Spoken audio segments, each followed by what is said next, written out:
Chapter 5 Midwich Reviviscit. At the same moment that the observer made his discovery, the picket at the Stouch Midwich Road was carrying out its routine test. The sergeant in charge threw a lump of sugar across the white line that had been drawn across the road, and watched while the dog, on its long lead, dashed after it. The dog snapped up the sugar and crunched it. The sergeant regarded the dog carefully for a moment and walked close to the line himself. He hesitated there, and then stepped across it. Nothing happened. With increasing confidence, he took a few more paces. Half a dozen rooks cawed as they passed over his head. He watched them flap steadily away over Midwich. "Here, you there, signals!" he called. "Inform HQ Opley. Affected area reduced and believed clear. We'll confirm after further tests." A few minutes later, in Kyle Manor, Gordon Zellaby had stirred, with difficulty, and given out a sound like a half-groan. Presently he realized that he was lying on the floor. Also that the room, which had been brightly lit and warm, perhaps a trifle overwarm, a moment ago, was now dark and clammily cold. He shivered. He did not think he had ever felt quite so cold. It went right through, so that every fibre ached with it. There was a sound in the darkness of someone else stirring. Ferrelin's voice said, shakily, "What's happened? Daddy? Angela? Where are you?" Zellaby moved an aching and reluctant jaw to say, "I'm here. Nearly frozen. Angela, my dear." "Just here, Gordon," said her voice unsteadily, close behind him. He put out a hand which encountered something, but his fingers were too numbed to tell him what it was. There was a sound of movement across the room.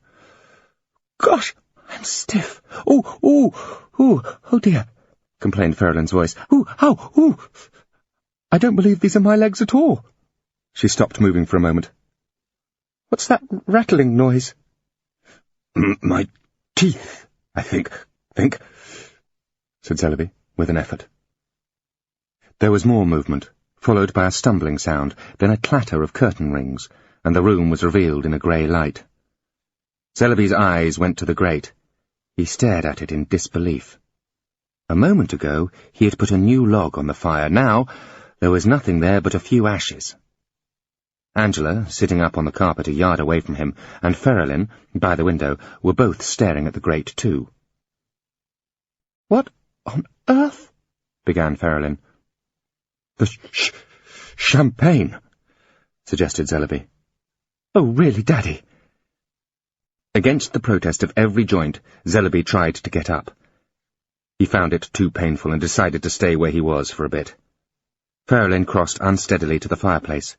She reached a hand towards it and stood there, shivering. "I think it's dead," she said. She tried to pick up the Times from the chair, but her fingers were too numb to hold it. She looked at it miserably and then managed to scrumble it between her stiff hands and stuff it into the grate.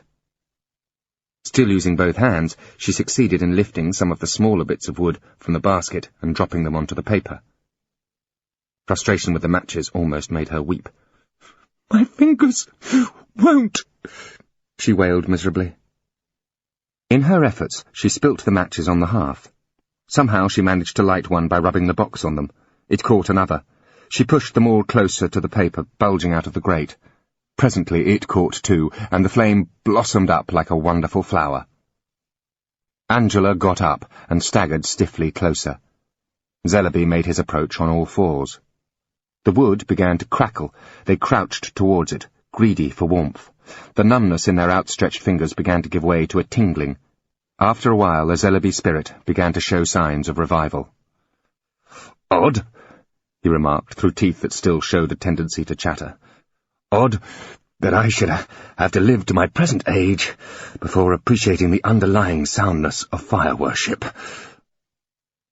On both the Opley and Stouch roads there was a great starting up and warming of engines. Presently 2 streams of ambulances, fire appliances, police cars, jeeps and military trucks started to converge on Midwich. They met at the green. The civilian transport pulled up and its occupants piled out. The military trucks, for the most part, headed for Hickam Lane, bound for the Abbey. An exception to both categories was a small red car that turned off by itself and went bouncing up the drive of Kyle Manor, to stop in grooves of gravel by the front door. Alan Hughes burst into the Zellaby study, pulled Ferrelyn out of the huddle by the fire and clutched her firmly. "Darling!" he exclaimed, still breathing hard. "Darling, are you all right?" "Darling," responded Ferrelyn, rather as if it were an answer. After a considerate interval, Gordon Zellaby remarked, "We also are all right, we believe, though bewildered. We are also somewhat chilled. Do you think—" Alan seemed to become aware of them for the first time. He began, and then broke off as the lights came on. "Goodo," he said. "Hot drinks in a jiffy," and departed, towing Ferrelyn after him. "Hot drinks in a jiffy," murmured Zellaby. "Such music in a simple phrase." And so, when we came down to breakfast, 8 miles away, it was to be greeted with the news that Colonel Westcott had gone out a couple of hours before, and that Midwich was as near awake again as was natural to it. Thank you for watching the video. Subscribe to hear more great stories.